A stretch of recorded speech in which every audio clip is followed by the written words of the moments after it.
اس لیے کہ واقعہ معراج جن حالات میں پیش آیا وہ حالات کم و بیش اس طرح تھے کہ نبی کریم صلی اللہ علیہ وآلہ وسلم 10-11 سال سے مکہ کی سنگلاخ زمین پر بت پرستی اور جہالت کے انتہائی متعصب ماحول میں دین کی تبلیغ فرما رہے تھے۔ اس تبلیغ کے جواب میں بہت کم لوگ مسلمان ہوئے اور ان میں سے بیشتر بڑے بڑے سردار نہیں بلکہ عام طبقے کے لوگ تھے۔ ان 10 سالوں میں آپ اپنے رب ذوالجلال کے جس پیغام کو پہنچا رہے تھے اس کی پاداش میں آپ کو اور آپ کے ساتھیوں کو ہر طرح کی تکلیف سہنا پڑی۔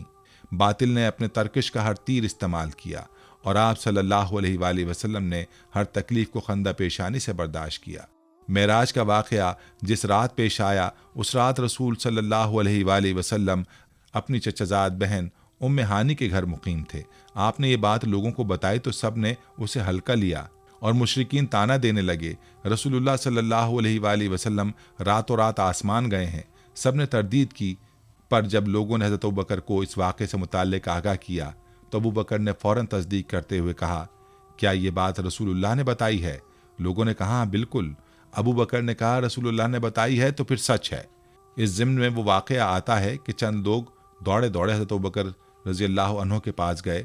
وہ یہ سمجھتے تھے اگر یہ پالا ہم مار لیں تو پھر ہماری جیت ہے، اگر ہم ابوبکر رضی اللہ عنہ کو متزلزل کر دیں تو پھر گویا ہمارے لیے کوئی اور مسئلہ نہیں رہے گا۔ روایات میں آتا ہے کہ حضرت ابوبکر صدیق رضی اللہ عنہ نے بھی یہ سن کر ایک مرتبہ تو جھرجھری لی، لیکن آنے والوں سے صرف ایک سوال کیا کہ کیا واقعی وہ یہ فرما رہے ہیں؟ لوگوں نے خوش ہو کر تالیاں بجاتے ہوئے کہا، ہاں ہاں وہ یہ کہہ رہے ہیں، چلو ہم تمہیں اپنے ساتھ لے چلتے ہیں، اپنے کانوں سے سن لو۔ انہوں نے سمجھا کہ ہمارا بار کارگر ہوا ہے، واقعی کو تزلزل معلوم ہوتا ہے، لیکن حضرت ابوبکر رضی اللہ عنہ نے اس سوال کے بعد جواب دیا، لوگو اگر آپ صلی اللہ علیہ وآلہ وسلم کہہ رہے ہیں تو 100% درست کہہ رہے ہیں۔ میں مانتا ہوں کہ روزانہ فرشتہ آپ صلی اللہ علیہ وآلہ وسلم کے پاس آتا ہے، اور اگر ایک مرتبہ آپ صلی اللہ علیہ وآلہ وسلم کو آسمان پر لے جایا گیا تو یہ کون سی بڑی شے ہے؟ میں اس کی تصدیق کرتا ہوں۔ یہ وہ دن تھا جس دن سے بارگاہ رسالت سے ابوبکر رضی اللہ عنہ کو صدیق کا خطاب عطا ہوا، اور اسی روز سے ابوبکر صدیق اکبر شمار ہوتے ہیں۔ حضرت ابوبکر کی اس بات نے رسول اللہ کو بہت متاثر کیا۔ مکہ کے ایک شخص جو شام اور فلسطین زیادہ سفر کیا کرتا تھا آیا اور بولا، اگر آپ باقی راتوں رات مسجد اقصی اور پھر آسمانوں میں گئے ہیں تو مجھے مسجد اقصی کا پتہ ہے، میں آپ سے سوالات پوچھتا ہوں، آپ جواب دیں۔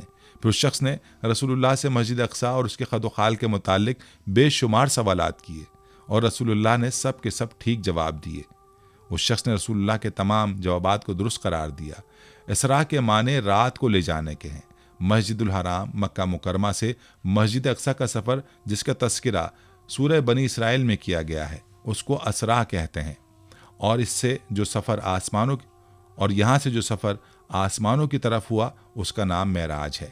معراج عروج سے نکلا ہے جس کے معنی چڑھنے کے ہیں۔